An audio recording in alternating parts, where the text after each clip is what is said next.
Humingi kayo ng tulong, ha? Bilisan mo! Bilis! Ay!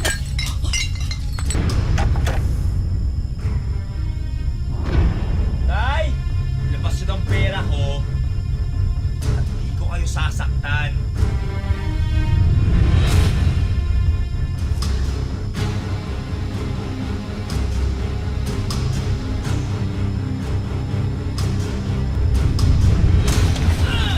Pera ko! Pera ko, ha? Lumapit! Lumapit, tay! Hirap man sa kabuhayan ang mag-asawang Feli at Sito, hindi naman daw sila nagkulang sa paggabay sa kanilang mga anak. Ngunit ang isang anak nilang si Ferdinand, napariwara at nakulong pa ng dahil sa droga. At ngayong nakalaya na, dalangin ng magulang na sana tuluyan na siyang tumino.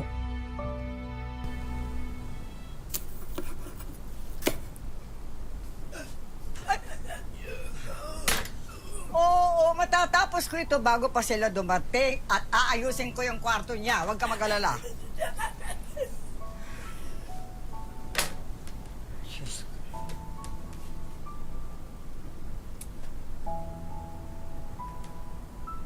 Edna? Edna? Ay. Ah, pala. Edna! Edna! Ano, tapos ka na dyan?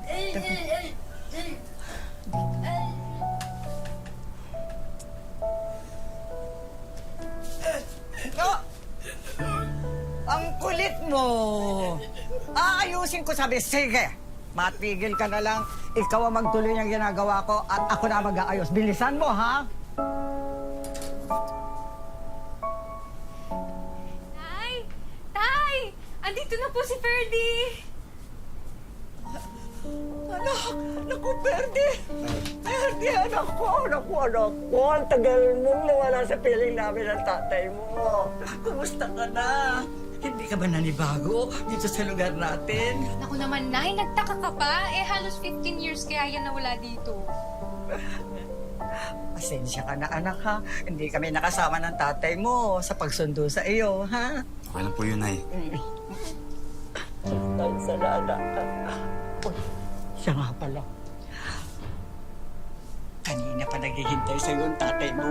Surpresahin mo. Dali, masusurpresa sa'yo. Matutuwa yan.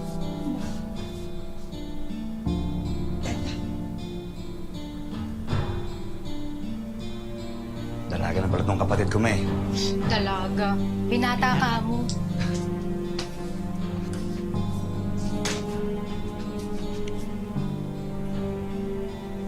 Tay.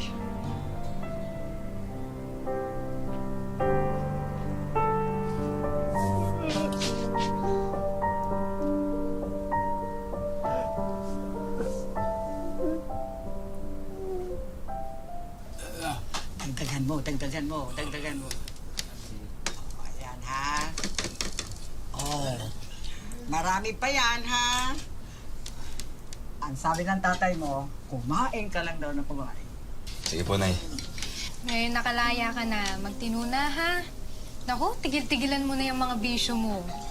Sa panahon pa naman natin ngayon yung mga adik, basta-basta na lang pinapatay.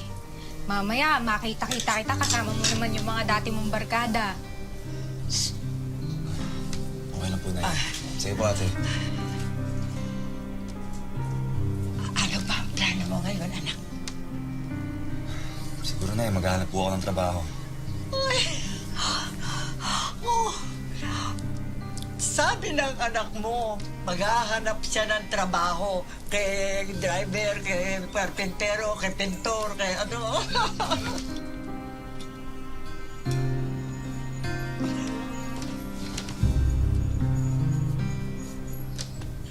Alam mo ba, anak? Ang tatay mo mismo ang nagsabi sa akin na ayusin ko itong kwarto ito para sa iyo. Ferdy, miss na miss ka namin ng tatay mo. Sana alam mo yon. At sana huwag mong iisipin na hindi kami gumawa ng paraan para matulungan ka makalaya. Ginawa namin ang lahat, pero talagang kapos tayo sa pera. Pero, babawi kami. Pangako sa'yo yun. Babawi kami ngayon.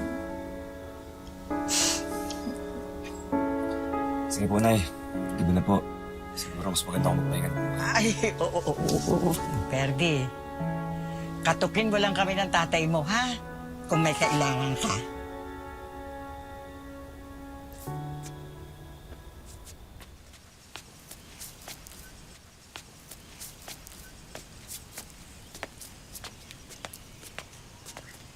Tol!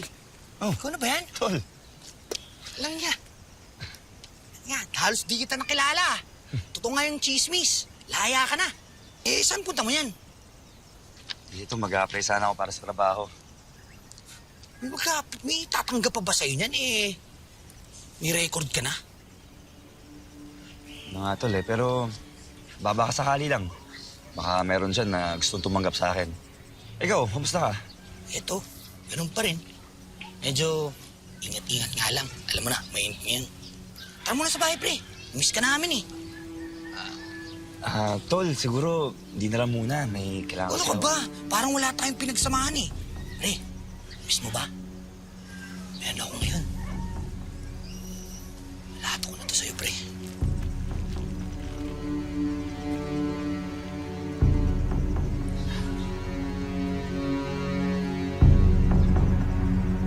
Sito, kumain ka na. Ano ka ba? Hoy!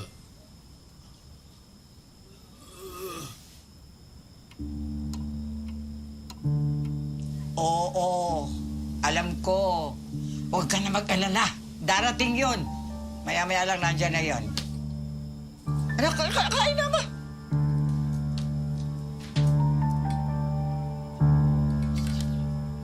Kuya mo, puntahan mo doon sa labasan, hanapin mo, ha? Ha? Baka andun lang yun na, oo, ngayon na hanapin mo na nag-aalala yung tatay mo. Ayaw kumain dahil wala ang kuya mo.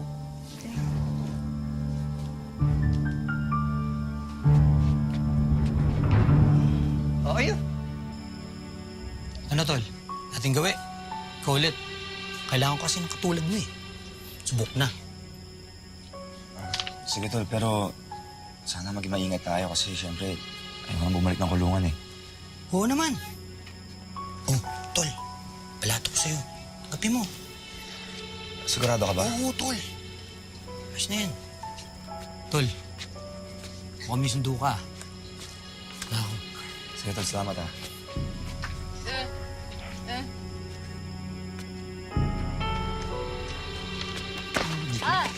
Dito, subukan mo sabihin kay nanay tsaka kay tatay to.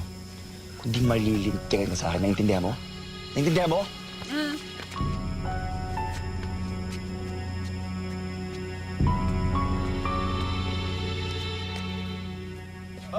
Ay! Ano? Anak, kanina ka pa hinihintay ng tatay mo. Kumain ka na. Ayaw kumain kung wala ka eh. Dito, hindi. kain ka na. Okay na po ako, Nay. Kumain na po ako.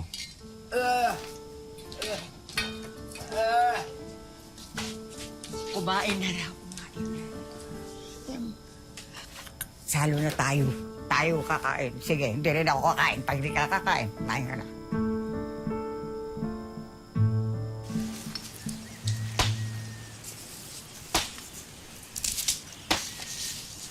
Hoy! Hoy, hinto muna yung kalakal mo, ha? Hinto muna, hapon na. Gisingin mo ang kuya mo. Tutulog, gisingin mo, sabi mo kakain na. Ay, pumunta ka na. Gisingin mo na. Gusto mo pa ako magalit, ano? Siya.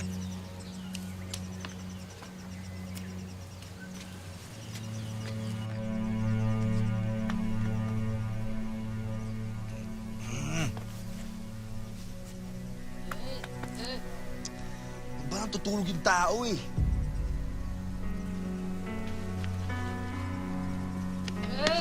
Ba?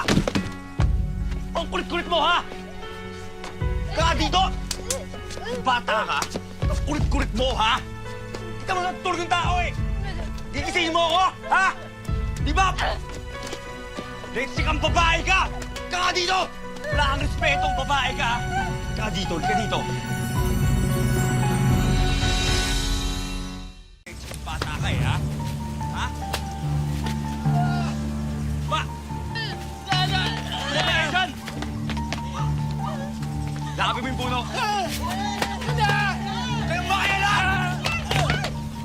mo, mga bata makukulit katulad mo, karapat sa'yo. Wag! Awa ka! Gusto mo bang malaman kung anong ginagawa namin sa mga makukulit katulad mo, ha? Gusto mo malaman? Linawin ko kung isipin na ako, Diyos ko. Berde! Paano mo Kamulit! naman, anak? Anak! Masyang ganun, anak! Letseng buhay to! Sa tingin niyo bang masahol to? Mas masahol yung ginawa nila sa akin sa loob ng kulungan.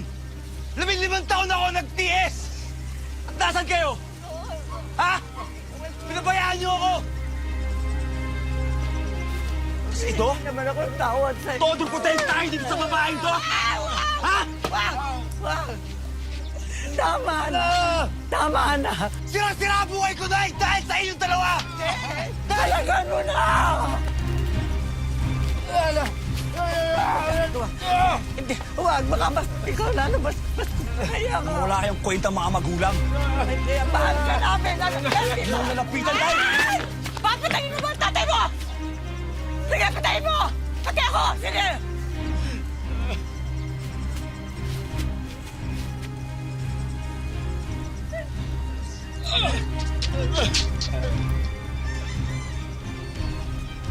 Huwag mong...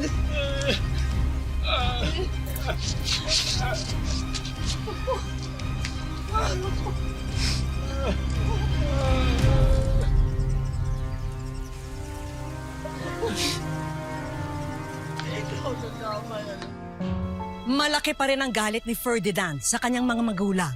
Isinusumbat pa rin niya na wala silang ginawang paraan para mapaaga ang paglaya niya sa kulungan.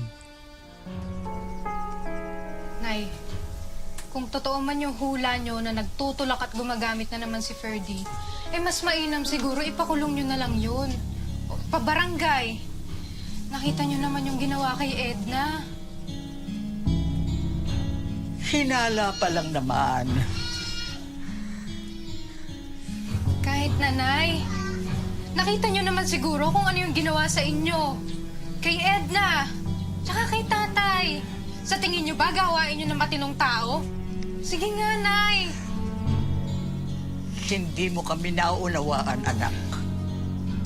Si Ferdy, kalalabas pa lang sa kulungan. Ha? Tapos babalik na naman siya doon.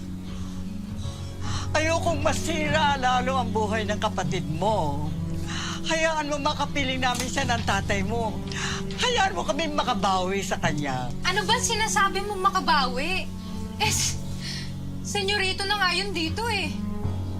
Nakikesa naman pare-pareho tayo maperwisyo sa kalokohan nun. Hindi aalis dito si Ferdy. Hindi aalis ang anak natin. Dito siya titira. Dito hindi niya tayo iwan. Dito siya titira. Ewan ko ba sa inyo? Dapat kasi pakulong na yun si Ferdy. Dahil wala namang magandang na idudulot yun sa atin.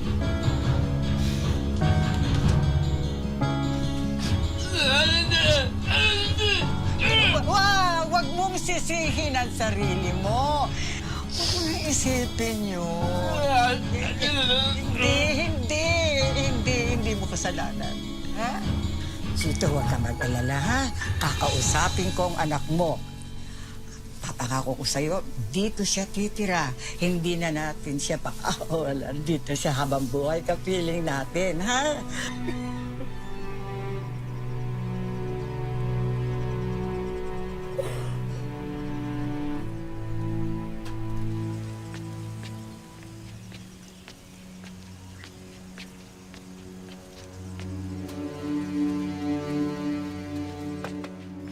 Baka pati yung kinita natin, inubos mo na.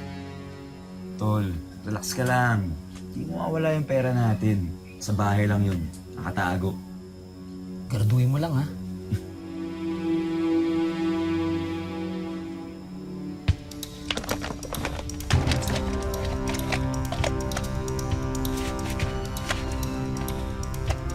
Saan yung pera ko?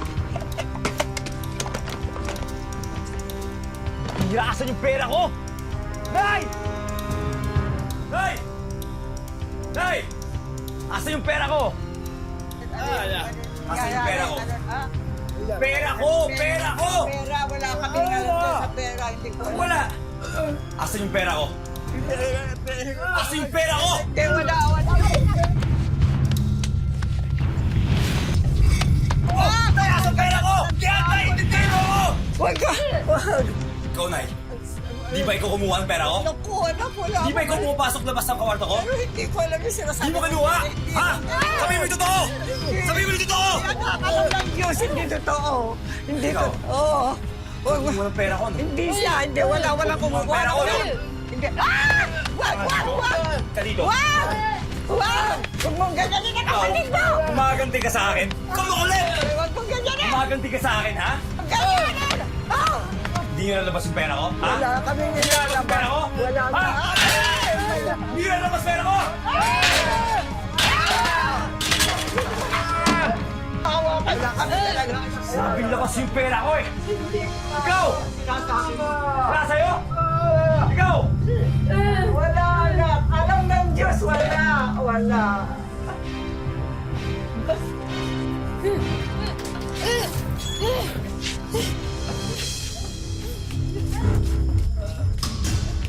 Anak, pumunta ka sa bahay ng ate mo, humingi kayo ng tulong, ha? Kasi, humingi ka ng tulong sa ate mo. Eh, Shirley, kasi sabi mo nagwawala si Perdi. Bilisan mo! Bilis! Alam ko lang kayo talaga kumuha ng pera ko eh, ha?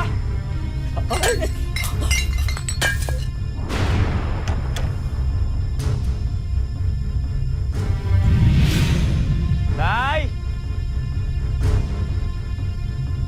Tay! Tay! Ilabas nyo ng pera ko at di ko kayo sasaktan. Dali na, huwag na kayo magtago, Nay.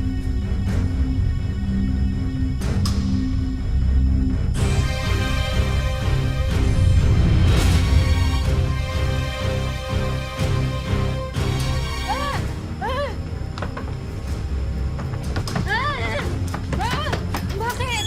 Ano nangyari?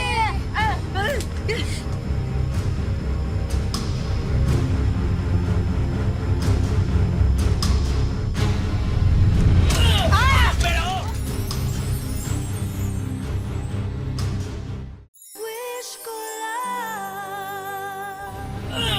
Pera ko! Pera ko, ha? Lumapit! Huwag ka lalapit, Tay! Kasi yung pera ko, Tay, ha? Ayan! Labas yung... Tatay mo yan! Ay, teka! Tulungan niyo po kami. May nangyayari doon sa bahay namin. Saan yun? Dito po.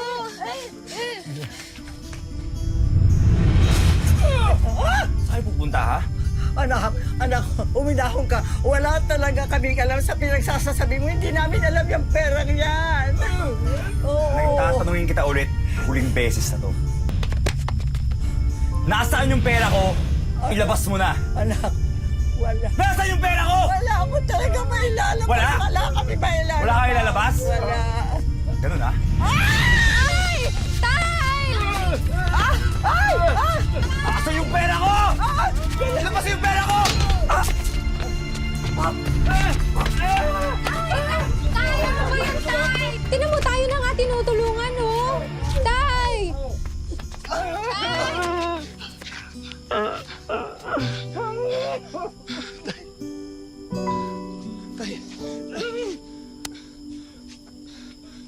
Tay, pasensya na po, Tay. Tay, pasensya na po. Tay, pasensya na po kayo, Tay. Tay, bitawan niyo na pong anak niyo. Bitawan niyo ako! Bitawan niyo ako! Bitawan niyo ako!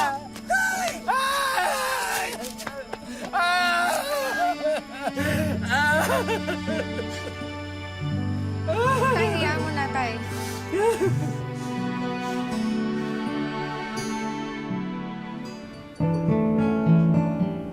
Masakit man daw tanggapin, pero mas naging panatag na ang buhay ni Nanay Feli at Tatay Sito sa pagkakabilanggo ni Ferdy. Ako po, naiintindihan ko po, nakikita ko po, namumula yung mata niya, tsaka nagagalit siya. Yun po. Pero hindi naman po siya nananakit. Kailan lang po siya nanakit, yung anak ko pong pipi. nasaktan niya. Ngayon, mas matututukan na raw ng dalawang matanda ang isa't isa. Lalo na't madalas ay may iniinda na silang masakit sa katawan dahil sa kanilang edad. Animoy nasa honeymoon stage muli ang mag-asawa dahil walang araw na hindi nila kapiling ang isa't isa. 1959, nagpunta akong Bataan dahil may tiyahin po ako di sa Bataan. Nagbakasyon ako. Ngayon po, nakilala niya ako, nakilala ko siya. Hindi naman po sa pagyayabang, siyempre, nung bata ako, medyo makuhan. Ngayon po, sa lahat po ng, marami ng ligaw. Sa lahat po ng liligaw, siya po yung walang kibo. Yung mga kasama niya, nagsasalita sa akin, nangaharana, siya lang po wala. Maninisid siya sa ilog ng dam, bibigyan niya sa akin yung mga isda. Tapos palibasan, yung panahon na yun, maraming puno, marami siyang dalang prutas. Yung mga naliligawan. Opo, para bang nakuha niya ako sa prutas at sa isda. Si Tatay Sito, 86 years old na at hirap na raw maglakad dahil sa rayuma. Minsan tuhod niya, masakit daw. Yan, masakit. Yan, masakit po. Sinesenyas niya. Nalalakad siya, natotomba. Di man po kami nag-aaway. Minsan, wala po kaming kwan eh. Di man po kami nag-aaway niyan eh. Kaya minsan,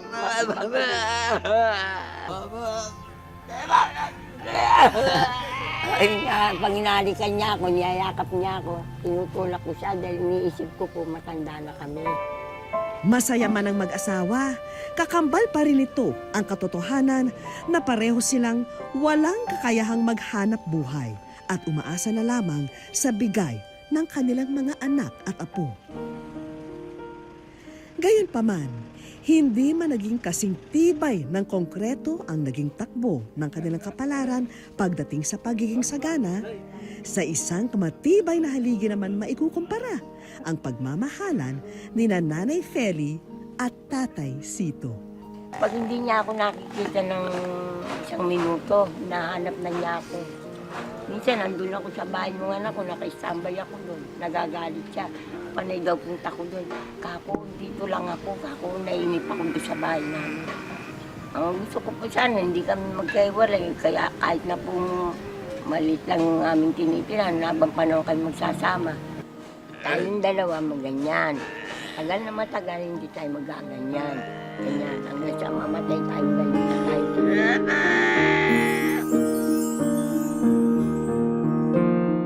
Sa aming pagbabalik, Ayo ay nasa wish ko lang. Kasi po ngayon po parang nadarasan po ngayon po pong naramdaman ko po. Kaya mas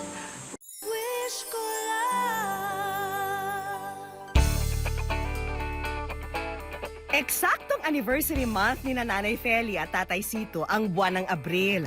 Pero sa loob ng 58 taon nilang pagsasama, kahit isang beses ay hindi raw sila nagkaroon ng pagkakataon na ipagdiwang ito. Natuon na raw kasi para sa mga anak nila ang lahat ng pera na kinikita noon. E ano pa nga ba ang pinakaakmang paraan para i-celebrate ang ganitong okasyon? Kundi sa isang special cake. ayo ay nasa wish ko lang. Kasi po ngayon po parang nadarasan po ngayon po pong naramdaman ko po. Kaya mas masaya po hindi ko po maintindihan sa sarili ko. Papasalamat po ako sa nagpadala po sa inyo yan. Kasi naman po siya. Wala pang ideya ang mag-asawa kung papaano nakarating sa amin ang kanilang kwento o kung sino ang nagpadala nito. Huwag po kayong mag-alala at makikilala niyo na siya, Lola Feli. Ang mahalaga, pumasok na po tayo sa loob at marami na ang mga bisitang naghihintay sa inyong pagdating. Animoy muling inihahatid ni Tatay Sito ang kanyang misis sa altar. Walang kaalam-alam ang dalawa na kanina pa naghihintay ang kanilang mga anak at apo para personal silang sorpresahin. Doon na rin namin binanggit kay Lola Feli na si Jomar ang sumulat sa wish ko lang para maganap ang araw na ito. Kasi simulat sa pool, mula pa nung bata ko, nasaksihan ko kung paano sila naghirap sa buhay. Kung paano nila ako sinurvive din, kung paano nila ako tinulungan, paano nila ako maiahon. Papasalamat ako sa iyo. Dahil sa lahat ng nakita kong apo, ikaw lang ang tumulong sa akin. Ikaw naman po yung siya lang po tumulong sa amin. Dahil siya lang po yung apo kong na binigay niya sa amin yung kasiyahan. Binili na kaming lamit na para malibang kami. Tumingin ka sa kanya. Ikaw, yung mahal kong Alfonso, bata pa lang tayo. Alam mong bata pa lang tayo, maraming lalaking bumiyag sa aking puso. Pero bukod tanging ikaw ang aking minahal. Kung meron ayaw sa'yo ng nanay ko kasi pipi ka daw. Pero pinaglaban ko pa rin ang pagmamahal ko sa'yo. I love you, Alfonso. Alam mo ng Diyos, Feli, kung gaano kita kamahal. Yakap mo lang, buo na ang araw ko. Ipakita natin sa mundo na totoong may forever. I love you, Feli De Leon. Dahil tapos na ang sumpaan, Tatay Sito, pwede niyo na pong halikan ang inyong forever.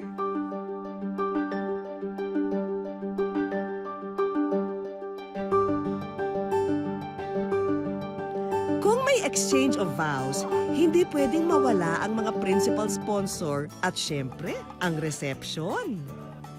Dahil ngayong hapon, dadagsa ang mga regalo para sa mag-asawa. Pati ang mga gamit para sa inyong kusina at sala. Eto, at kompletong-kompleto na. Pati ang mga paboritong kainin ng mag-asawa. Eto, at sagot na ng ating mga kaibigan. Mabuti pa ipapasukin na natin si Mr. and Mrs. Alfonso De Leon. Mabuhay!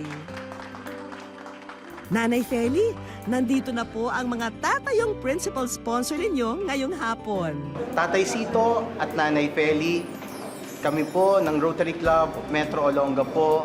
Kami po ay naganda ng konting tulong para sa inyo, ng mga gamit nyo pang araw-araw. At mayroon din po kaming financial assistance. Kami po'y natutuwa na hanggang ngayon nagmamahalan po kayo. Isa po kayong napakagandang ehemplo at larawan ng isang pagmamahalan ng isang mag-asawa. Sana po tularan po kayo ng mga kabataan sa ngayong panahon. Mabuhay po kayo. May God bless you. Naghanda po kami ng konting salo-salo para sa buong pamilya at para sa inyong mga bisita. At bibigyan po namin kayo ng konting financial assistance para po makapagsimula rin po kayo ng bagong buhay. Salamat po. Salamat po. Nanay Feli, Salamat po. Maraming salamat po sa bumumurang isula. Hindi man nakakapagsalita si Tatay Sito, mababanaag naman kung papaano kumikinang ang kanyang mga mata dahil sa labis na kasiyahan. At dahil hindi na isisigaw ang mabuhay ang bagong kasal, mabuti pa'y group hug na lang. Hindi po namin makakalimutan habang nabubuhay kami mag-asawa. Yun lang po yung masasabi ko. Kasi po, ngayon ko lang po naranasan po yung ganyan po celebrate yung aming pagkatanda. Kasi po, nag-asawa kami, hindi po kami sinasabi na ganun yung ganyan, ganun yung ano, ilang taon na kayo nagsasabi, hindi po namin natikman yun. Ngayon po lang namin natikman, kaya po naiyak ako. O diretso na tayo sa pinakaabangan ng lahat. Kainan na!